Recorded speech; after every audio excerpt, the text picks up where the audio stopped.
The leader of Iran has just fallen. Not poetically, really, concretely. No going back, and somewhere in the world. A man living a completely normal life, fake name, fake passport, neighbors who think he's a telecommunications. Engineer just saw that news on his phone without reacting, without smiling, without anything. Because you've spent so long unable to react that you no longer remember how it's done, that man is you. And this is what no news channel will ever tell you. It didn't start with a Mission Impossible. It didn't start with a briefcase full of money. It started with a €4.50 coffee on a Tuesday afternoon in Vienna. That's the price of the first step toward becoming the most valuable intelligence asset the CIA has had in the Middle East in 20 years. You're Iranian, born in Tehran, nuclear engineering doctorate at the Vienna University of Technology. Funded by an Iranian government scholarship, the equivalent of your employer paying for an elite degree while expecting absolute loyalty in return. The problem is, you've spent 5 years in Europe. 5 years watching how the world functions when no regime decides what you can think, who you can speak to, what you're allowed to see. 5 years is enough to fracture something inside you without you noticing you're not a dissident. No protests, no clandestine blog. You're something far more dangerous to the regime, someone who knows the system from the inside, and has seen that the world can work differently. That cannot be fixed with propaganda. You're 28, doctorate nearly finished, position waiting at Iran's Atomic Energy Organization. Your mother tells the neighbors her son is a nuclear engineer. Your younger brother Darius, 21, a revolutionary. Guard technician, texts asking when you're coming home. Everything perfectly ordered. Then a man sits down at your table in Kaff Schwartz's Kamil, 1st District of Vienna, and says his name is Michael. He's been following your file for 18 months, like CIA. That's the point. He looks like a university professor with bad shoes and a coat that needs ironing. Orders a coffee, pays cash, puts nothing on the table. Then he tells you, unsurprisingly, fluent Spanish, that he knows you finished your thesis 6 months early, that you turned down a German energy company offering triple your Tehran salary, and that last month you called your mother crying from a payphone because you didn't want to go back. That last detail stops you completely. Ow. You used a payphone. You took precautions. Michael drinks his coffee calmly. In that moment, you understand 2 things at once. First, they've been watching you far longer than he admitted. Second, if they wanted to hurt you, they already would have. This isn't a threat, it's an audition. 40-5 seconds of silence. Cups, the German conversations, the creak of old wooden floor become deafening. Then Michael places a card. With 1 phone number on the table, stands up, leaves a tip, and walks out. You stare at that card for 11 minutes. You take 4 days to call. But here's what you actually discovered that day. Not that the CIA wants to recruit you. What you discovered is that the CIA decided you were going to work for them 18 months before you did. They had you measured, weighed, and labeled before you knew they existed. Normal Michael doesn't ask for anything operational. He asks you to return to Tehran, accept the job, and be in every observable way exactly a loyal nuclear engineer the regime expects. That turns out to be the most psychologically expensive part of everything. And you haven't even done anything yet. Going back after 5 years in Vienna is like wearing a suit a size too small.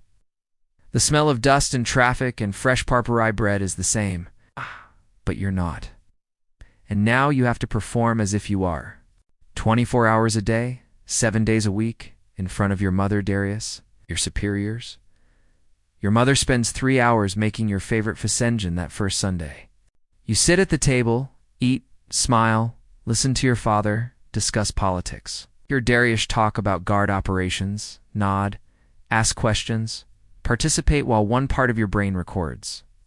Catalogs, archives everything, that's the first time. You understand that betrayal doesn't feel like betrayal when you rationalize it correctly. It feels like survival, like clarity. That should worry you more than it does. The work at the organization is technically fascinating and morally complicated. From day one, you have access to uranium enrichment projects the government calls civilian. But uranium enriched to 93% is not for generating electricity. No, you already know what it is. The first transmission, the line with no return, month 5. Michael requests 3 specific pages from a Nathan's enrichment facility annex. Operational capacity estimates. You photograph them in 40 minutes. Send them Thursday at 11:47 p.m. from your bathroom with the tap running, not to mask noise. But because the ritual anchors you, you finish. Store the device. Run the tap 1 more minute. Turn it off. Touch your hands even though they're clean. Look in the mirror. Someone in that mirror just crossed a line with no return. You can tell yourself whatever you want about democratic values, global security, the greater good. The reality is simple. You just handed classified national information to a foreign intelligence agency in Iran that has one very specific consequence. It's called public execution. Your hands don't tremble. That's what scares you most. Promoted by the system you're destroying, month 14. You're put in charge of technical coordination for project. Simergy, the name the Iranian government gives programs they don't want the world to know exist. With this promotion comes access to real production estimates for enriched materials. At levels no civilian program requires, Michael responds to the news in 8 minutes. For someone who normally takes 48 hours, that's the equivalent of falling off his chair. The message: excellent. Maintain low profile. Next contact, 72 hours. Later 16 prioritized intelligence requirements. The first 6, level 1. Urgent. Someone in Langley hasn't slept properly in weeks waiting for exactly this. Month 16. Department meeting. Wednesday morning. Your director, Colonel Mohammadi, enters 5 minutes late. In a man of perfect military discipline, that means something. He says the Ministry of Intelligence has detected a leak in the nuclear facilities sector. Each department must submit an internal report on their own vulnerabilities. Your area, he says looking directly at you, has the broadest access to the compromised data. The pistachio in your mouth tastes like dust. The leak is you. And they just asked you to write the report about yourself. You spend 9 days on 16 pages. 5 theoretical vulnerability vectors. All plausible, none real, all designed to scatter. The investigation in 4 simultaneous directions. The colonel reads it nodding. Thanks you. Calls it thorough work. You go to the bathroom, open the tap, splash cold water on your face. The ritual no longer works the same way. They want the leader himself. Month 23. The mandate expands. Not intelligence about programs anymore. Intelligence about the supreme leader himself, his real movements. The locations that appear in no official calendar. The decision-making structure behind the public face. You take 48 hours to respond. You walk through Tehran, the Grand Bazaar, the Lele Gardens, the Neighbours neighborhood where the pine trees smell like nowhere else on earth. Think about Dariush. You think about your mother. You think about what happens to them if you're caught, which is not an abstract question. It is a very well-documented historical answer. Then you think about the real numbers inside the Simerg. Classified documents, you write 6 words back. Understood. Need time to position myself. For months of lateral access later, you're on a technical energy infrastructure committee with second layer. Documentation connecting directly to the operational calendar of facilities the leader visits twice monthly. Specific locations. Approximate dates. Security protocols you can infer precisely from your committee position. That's what the CIA needed, not a satellite, not a drone. 31-year-old nuclear engineer with level 4 clearance who can be in the right room with the right face point for seconds. 11:40 p.m. Thursday, your Tehran apartment. The device in your hand contains the 2-month calendar, inferred security protocols, movement patterns, vulnerability windows. Your phone vibrates. Darius. 40-second voice message. Successful operation. Colonel congratulated him. Very happy. And at the end, when are you coming to Mom's? She keeps asking. You listen to the whole thing?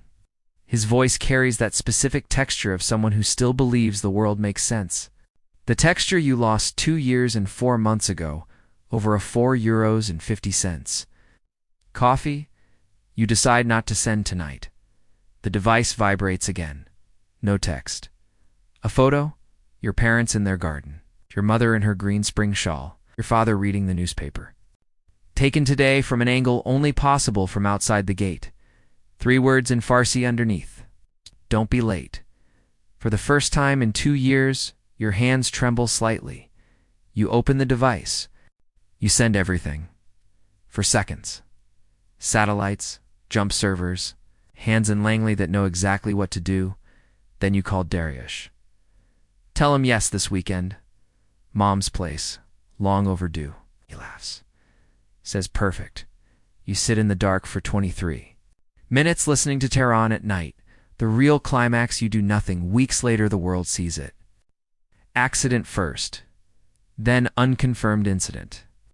Then the careful diplomatic language states use when something happened exactly as someone intended. But no one can say so directly. The leader of Iran has fallen. You're in a department meeting when someone announces it. The room freezes. You perform genuine shock. You've spent 2 years and 7 months perfecting that face. It's flawless. The thought you can't share with anyone. Now the real danger starts. The Ministry of Intelligence investigates. By week 4, the pattern concentrates on one name, not yours. Arish Karimi, 34. Systems engineer, 11 years in the AA. Organization, 2 children. A wife who teaches Persian literature. A completely ordinary life of someone who has done absolutely nothing. The CIA has known for 2 weeks. The decision, don't intervene. Let Arash absorb the investigation. Let an innocent man's innocence function as cover for your guilt. 3 weeks ago, he told you over cafeteria lunch that he wanted to take his kids to Persepolis this summer. If the ministry reaches where it's heading, that trip won't happen. You do nothing. That is the real climax, not the transmission. The fall of the supreme leader. The moment you sit at your desk with your level 4 clearance and your excellent performance review and do nothing, while an innocent man becomes the convenient answer. It's Tuesday, 3:15 p.m. There's sunlight. Somewhere in Tehran, 2 children are in school not knowing their father has been under interrogation for 2 days. Your hands don't tremble. You're no longer scared that they don't. What scares you now is that you understand perfectly why. New life. Same hell. 6 weeks later. Exfiltration. For days, Istanbul, layover. A passport with a name that has never existed. A windowless room where 3 people thank you for your service with the same tone a company uses to thank a supplier for a timely delivery. New country, good weather. 2-bedroom apartment. A cover job. A memorized personal history. Your mother thinks you disappeared. Darius thinks you disappeared. There's an open file in Iran with your name, not for what you did, but because when the ministry finished with Arash Karimi and the investigation still didn't close, your sudden absence became the second convenient answer. You live with that. Every day under the sun of your new country. With neighbors who wave when you go buy bread and believe you're a telecommunications engineer. Somewhat reserved. Quite pleasant. Was it worth it? Right now, somewhere in the world, man with a fake name just saw the news of Iran's leader falling on his phone. He didn't react. He didn't smile. He felt this, that all those years, architecture of double identity. All those high-cost decisions paid for by people who never chose to pay them, ended in 4 seconds of transmission from a bathroom in Tehran. 4 seconds? From the €4.50 coffee in Vienna to today's headline? Everything between those 2 points reduced to 4 seconds of exfiltrated data and one question you've spent years unable to ask anyone. Was it worth it? You don't know, and that is the only honest answer that exists. You are free. You're safe. And you are a walking grave with a fake name in a country with good weather? A brother in Tehran who thinks you vanished? A mother in her green shawl in the garden, while perhaps someone is still watching from outside the gate? And with that, you have to live. Every single day. For the rest of your life.